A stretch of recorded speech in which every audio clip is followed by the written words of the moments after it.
and everybody was scared to talk about it because he'd have him killed. The studio lights dimmed slightly as Joe Rogan leaned into his microphone, his face heavy with anger. He didn't laugh, he didn't smirk. He started the podcast with a tone everyone recognized instantly. This wasn't comedy, this was fury. You want to talk about corruption? You want to talk about betrayal? Let's talk about Diddy and Justin Bieber. The opening words cut through the room like a blade. Joe wasn't in the mood to sugarcoat anything, and his audience knew it. You know, Diddy bought his son a Bentley. Maybe, you know, he could buy you one also while you're out. He got me a Lamborghini. Oh, well, that's nice. I haven't gotten it yet, though. Yeah, I know. When is that coming, that Lamborghini? We talked about this last time. He had the Lamborghini for a day or two, and he had access to the house, and he knows better than to be talking about the things that he does with Big Brother Puff on national television.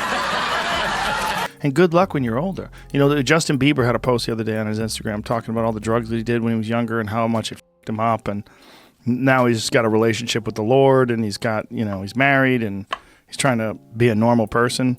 Yeah. But he's struggling with the fact that he was insanely famous when he was a kid. So check this out, yo. Justin, you ever seen the movie 48 Hours? Right now, he's having 48 hours with Diddy, him and his boy. They're having the times of their lives, like you know, where we hanging out and what we doing. We can't really disclose, but it's definitely a 15-year-old's dream.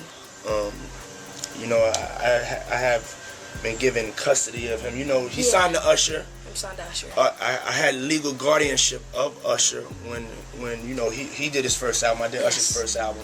I don't have legal guardianship of him, but for the next 48 hours, he's with me. And then you have him come to audition for you, right? Actually, with a few people. My wife at the time. Right. It also was Perry Reed, L.A. Reid's first wife. So you were all sitting in a room somewhere? We were in a room. Yeah. And I showed her the video. And Perry says, "Are you crazy? You better get down there and meet this kid right now. He's amazing." When all these dick pics come out and all this stuff with Bieber's big penis, are you the mastermind behind that? Say, listen, show off your big penis and people will come to those concerts?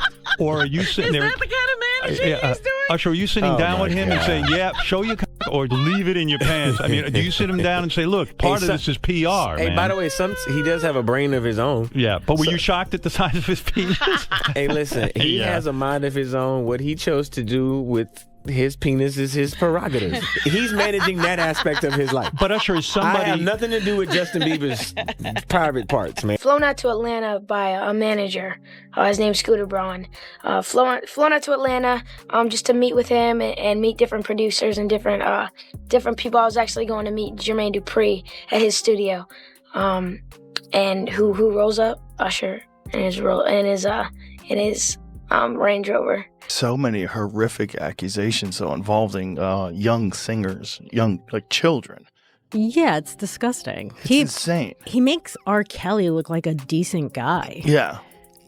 It's so crazy. It is crazy. And meanwhile, the guy was like hanging out with Oprah, hanging out with Obama. Jay-Z, everybody. I'm sure the Clintons were there at some point. Maybe Bill. What's up, man? You good? I'm good. How are you? All right, young brother, everything's good? Everything's Selling great. out arenas and everything? Yeah. Starting to act different, huh? You ain't been calling me and hanging out the way we used to hang out. Well, I mean, you try to get in contact with me, you know, through all my, partners and whatnot. Mm-hmm. But you never really got my number, so. Right, okay. My number? Yeah. I'm gonna tell you my number. Yeah. It's 555. Yes. Okay. 5555. Okay. 55. You heard that? Yeah. Okay. He wasted no time going straight to the heart of what was on his mind. This isn't just another Hollywood scandal. This isn't some rumor we can brush aside. This is one of the most disgusting stories about power in the entertainment business. And it involves a kid, Justin Bieber, being taken advantage of by a man who thought he was untouchable. Joe's tone sharpened, his words coming fast. And I'm telling you right now, I've never been this angry on this podcast in my life. He slammed his fist on the table. Justin was a child, let's get that clear. A kid, barely old enough to drive, being pulled into the orbit of one of the most powerful names in music. And what did Diddy do? He didn't guide him, he didn't protect him, he used him. You think I could book that for like the weekend of the 14th when the soundtrack comes out? If so, bump somebody. All right, thanks. All right, love you, man. Bye. I got my MTV out. Savage! I'm a savage!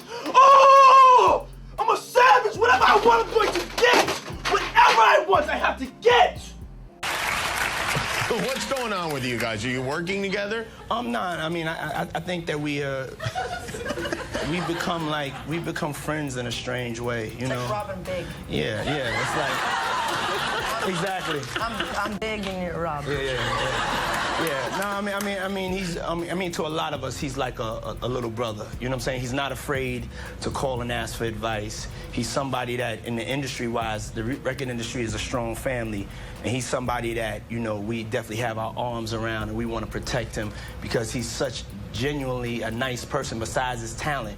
You know what I'm saying? He's one of the greatest kids that you could ever know. Months ago, I was really struggling mentally and emotionally, and just there was so many things that were adding up, and I wasn't able to enjoy any of the things that I owned. That stuff's not going to matter to you. None of the actual things did anything because I was so hurt and I was so confused and I was so sick, and there was all these things, and I was like, I can't, you know, there's like, you just can't, like you said, you can't enjoy the actual physical, tangible, like, things that money offers, right? Joe's voice was full of disgust. Diddy had everything: money, fame, a record label. He had a network of people around him, and instead of using that power to lift up the next generation, he turned it into a trap.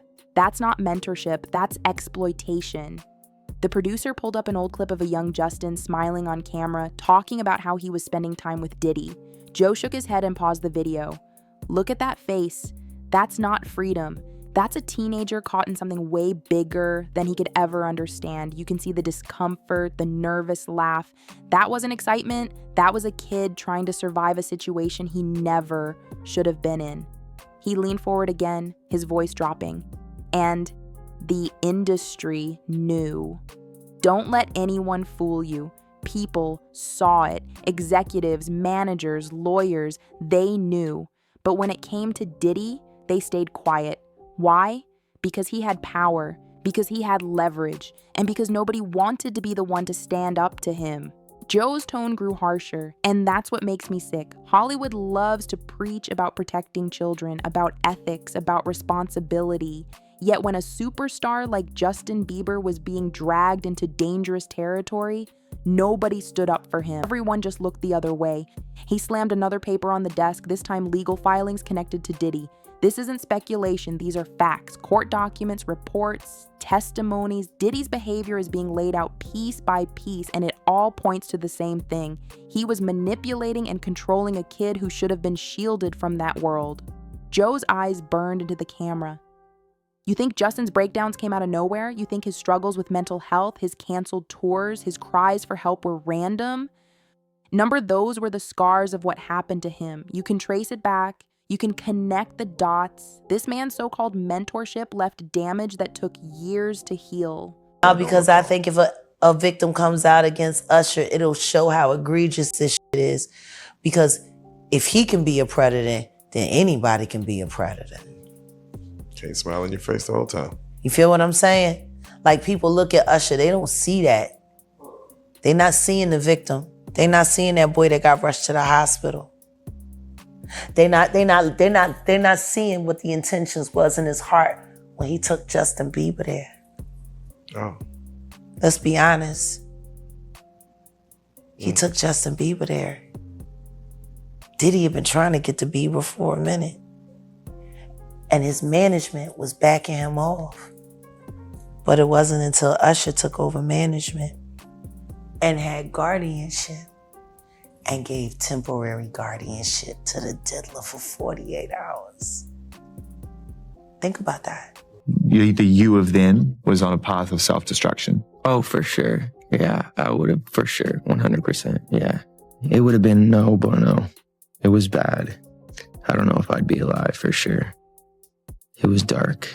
So I'm very, very grateful to have influences in my life that have played a huge part in me seeing their relationship with Jesus and their relationship with their wives and their relationship with their kids and saying that's what I want. But I want to definitely tell my story so that if that resonates to anybody, that they can hopefully. But yeah, just protecting those moments because people take for granted encounters and We had seen these videos of Justin Bieber being handed over to him at age 15. Great job. Great job. And for his weekend with Diddy camp. I mean, we don't know, but it certainly looks like Justin Bieber is still suffering the fallout from whatever happened to him as he was coming up the ranks of the music world. It really doesn't seem worth it. I mean, I'd love to hear more from his camp about what's real, because it's clear he's suffering. We just don't know from what. And what mother out there would give her 15-year-old boy over to a grown man who's in the rap industry for a weekend with Diddy camp without other adult supervision? The podcast audience was dead silent. Joe's rant wasn't just entertainment, it was a warning. He wasn't holding back. Diddy didn't just ruin business deals, he ruined lives, and Justin's life is the clearest example of that. He took a deep breath, his anger still sharp. What makes me furious is the way Diddy used his image. He hid behind success, behind awards, behind the fake smiles at industry events. But behind closed doors, there was control, manipulation, and intimidation. And people are only now seeing the truth.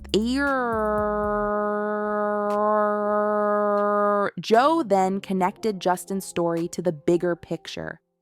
This isn't only about Bieber. It's about the system that allows someone like Diddy to operate for decades without consequences. It's about a culture where money matters more than morality, where protecting powerful men is more important than protecting kids.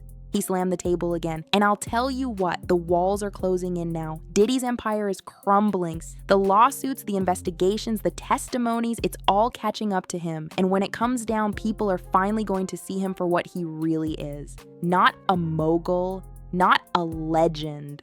A predator who thought he could get away with everything. Joe's voice cracked with rage as he pointed toward the screen. And Justin Bieber, he deserves justice. He deserves peace.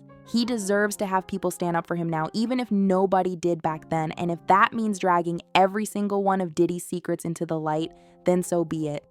The rest of the show built like a firestorm. Joe went through clip after clip, report after report. He played footage of Justin in his teen years, exhausted and clearly uncomfortable, while the media labeled him a brat. They called him spoiled, Joe said bitterly. But they never asked why a kid would act out like that. Maybe it's because he was carrying the weight of something none of us could see. He'd read out loud parts of depositions where Justin's inner circle hinted at Diddy's control. It's right there, Joe said, jabbing his finger into the paper. This wasn't hidden. This was ignored. The fury in his voice built to a roar. I don't care how many hits Diddy produced. I don't care how many businesses he launched. None of it matters. None of it erases what he did to Justin, and none of it should protect him now. Joe's final words hit harder than anything else that night. This story makes me sick to my stomach, and I'll say it again, I have never been this angry on this podcast, because Justin Bieber wasn't just another celebrity. He was a kid who trusted the wrong person, and that person was Diddy, and the world deserves to know the truth. The episode ended not with laughter, not with applause, but with silence. The weight of Joe's words hung heavy in the air. He had made his point clear. Justin Bieber's pain was real, Diddy's guilt was undeniable, and Hollywood's silence was unforgivable. And for the first time in years, Joe Rogan's anger wasn't about a joke gone too far or a controversy blown out of proportion. It was about justice, and his fury wasn't going away anytime soon. Joe's voice took on an edge that felt sharper than before. Here's what drives me crazy, he said, pointing a finger into the air. We act like this is just one man's mistake, but it's not. Diddy didn't pull this off alone. He was surrounded by powerful people who saw everything and said nothing. That silence is just as disgusting as the actions themselves. It's a whole system of enablers who made excuses for him because he was rich, because he was connected, because he threw the biggest parties and pretended to be the king of the music industry. That silence bought him years of protection, and Justin was the one who paid the price.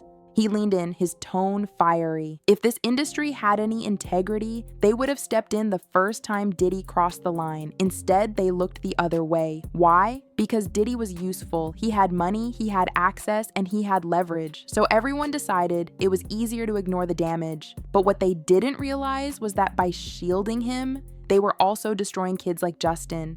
They were telling the world that fame and money matter more than the well-being of a human being. That's what makes me furious. The choice to value power over protection.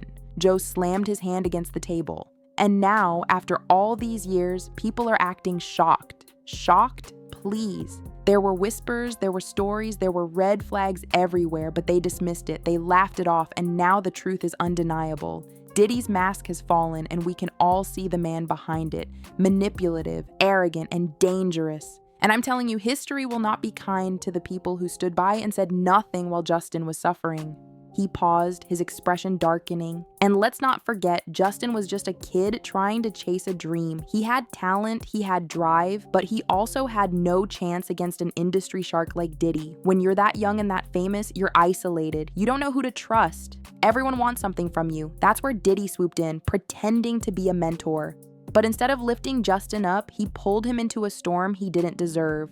Joe's voice softened slightly, but the anger was still boiling underneath. You can see it in the way Justin talks about his past.